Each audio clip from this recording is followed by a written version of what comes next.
Jetpur Dhareshwar છેટકોની office સામે બે બુકાનીધારીએ યુવક ઉપર કર્યો હુમલો કરી યુવક પાસે રહેલ બેગ લૂંટવાનો પ્રયત્ન કર્યો હોવાનું યુવકનું કથન। યુવક જીઆઈડીસીમાંથી દુકાન બંધ કરી ઈ બાઇક ઉપર ઘરે જતો હતો। બે બુકાનીધારી શખ્સોએ લોખંડના પાઇપ વડે યુવક ઉપર હુમલો કર્યો હતો। ખુશાલ મહેતા નામનો યુવક જીઆઈડીસીમાં જલારામ મોબાઈલ એન્ડ મની ટ્રાન્સફરનું કામ કરે છે।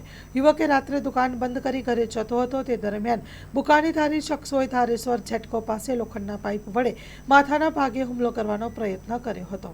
ખુશાલ મહેતા નામના યુવકના ખંભા પર બેગ લૂંટવાનો પ્રયત્ન કરતા હોવાની પણ સત્ય હકીકત જાણવા મળી છે। બે બુકાનીધારી શખ્સોએ યુવક ઉપર પાઇપ વડે હુમલો કરી થોડે દૂર અંધારામાં બાઇકમાં રહેલ અન્ય શખ્સ સાથે નાસી છૂટ્યા હતા। Story report by Rakesh Pithadiya, Jetpur. મારું નામ ખુશાલ જયંતિભાઈ મહેતા। ખુશાલભાઈ, શું બનાવ બન્યો?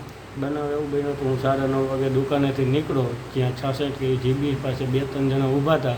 લોખંડનો પાઇપ લઈને સીધો માથામાં મારવાનો પ્રયાસ કર્યો તો હું જાન બચાવવા હાથ દોડ કર્યો ને ભાગીને ગાડીનો ઘા કરીને લૂંટનો પ્રયાસ હતો, ગાડી મૂકીને ભાગ્યો। આ જે બનાવ બન્યો છે તે કઈ એક્ઝેક્ટ સ્થળ કયું છે? એક્ઝેક્ટ 66 કેવી જીબી જેટકોની ગેટની સામે જ આપણે રોડ ઠેકવાની સાઈડમાં રોડ ઠેકવાનું છે। તમે ત્યાં શું કરતા હતા? ત્યાં મારે મોબાઈલની શોપ છે, અહીંયાથી હું ઘરે જતો હતો, ઘરે પરત થતો હતો।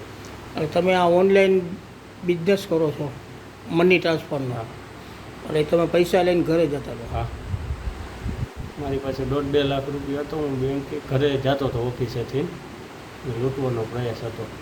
કેટલા શખ્સો હતા? 2 શખ્સ હતો ને જાણવા મુજબ એક આગળ ગાડી લઈને ઊભો હતો એવું જાણવા મળે છે। તમારી પર કંઈ હુમલો કર્યો છે? શેનાથી હુમલો? લોખંડના પાઇપ વડે 2 હુમલા કરેલા હતા, તો જાન બચાવીને હું ભાગ્યો, માથામાં સીધો ઘા કરવાનો પ્રયાસ કર્યો।